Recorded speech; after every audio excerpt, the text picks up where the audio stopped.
Hello, my name is Dr. Nicholas. I'm the Director of the Clinical Research Program here at North American College of Information Technology. I've been asked if I could say a few words about the pharmaceutical industry in Canada.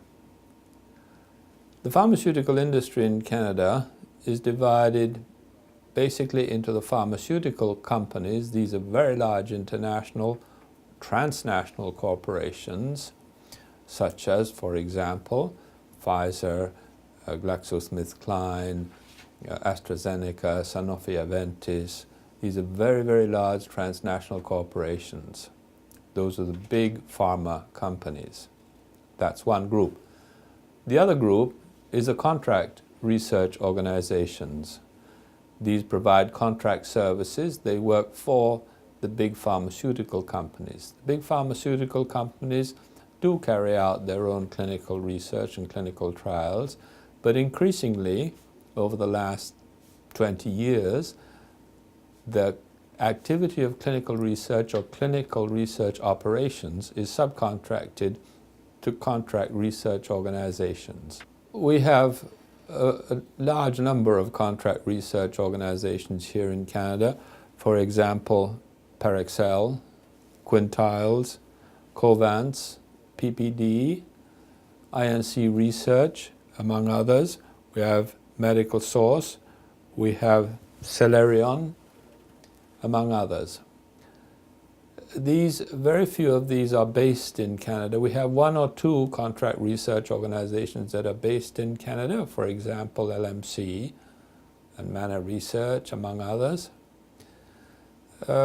In order to access these opportunities, whether it's a contract research organization or the pharmaceutical industry, you need to be very, very well trained. The contract research organization typically will not take entry-level graduates straight out of university, and the pharmaceutical industry is even less likely to take university graduates. So let's look at the pharmaceutical industry and see. I can give you an outline as to how they work. How are they made up? What are they made up of? There are four careers, and the lower rank careers in the pharmaceutical industry are typically what's called a CRA, Clinical Research Associate, or project managers. Clinical Research Associate is also called a monitor. It's their job to get out and about and monitor the research sites. One trial may have as many as 10 or 20 or several hundred research sites. A CRA, Clinical Research Associate, working for a pharmaceutical company may have 8 or 10 clinical trials and maybe 15 or 20 sites to monitor. Typically, he works partly at home and partly out on the road. And he collects the information, doing monitoring reports, writes them up and presents them to a project manager, which is the next level up, clinical research project manager. The clinical research project manager oversees a large number of clinical research associates, and so it goes on.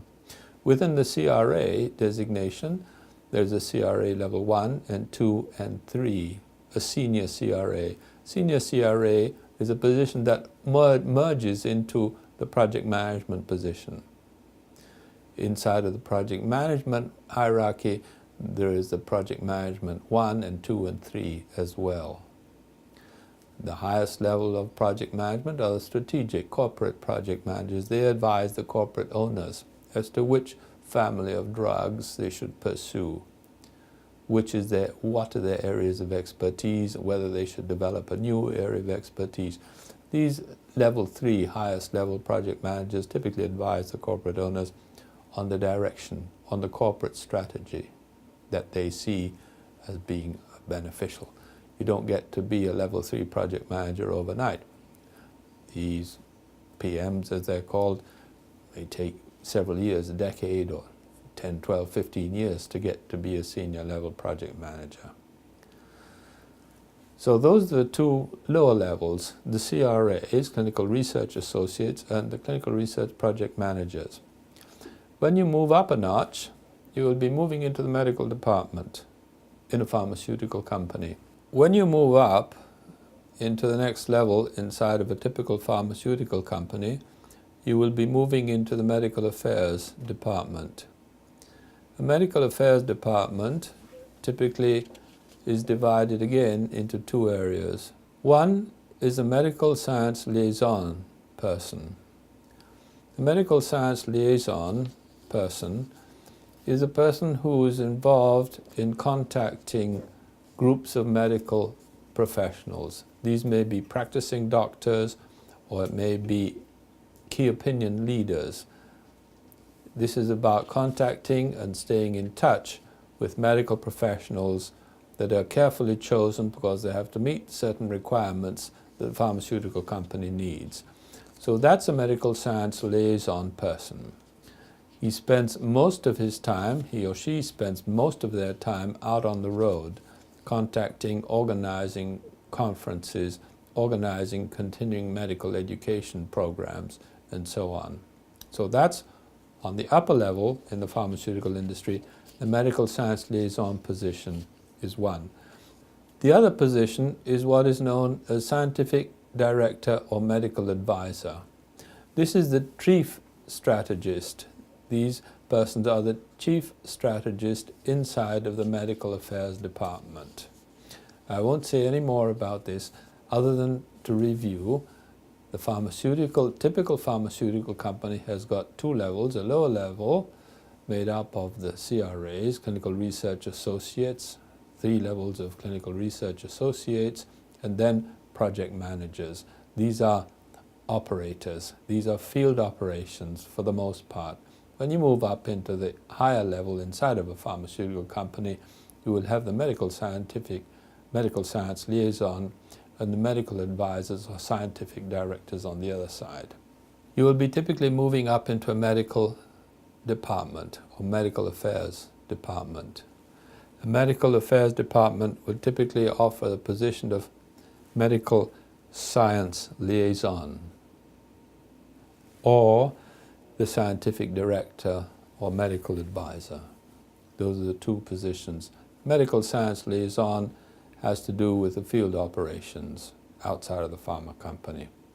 He will work with project managers, with a number of project managers, and the project managers in turn work with the CRAs. So medical science liaison is one in the medical affairs department. The other position is the medical advisor or scientific director.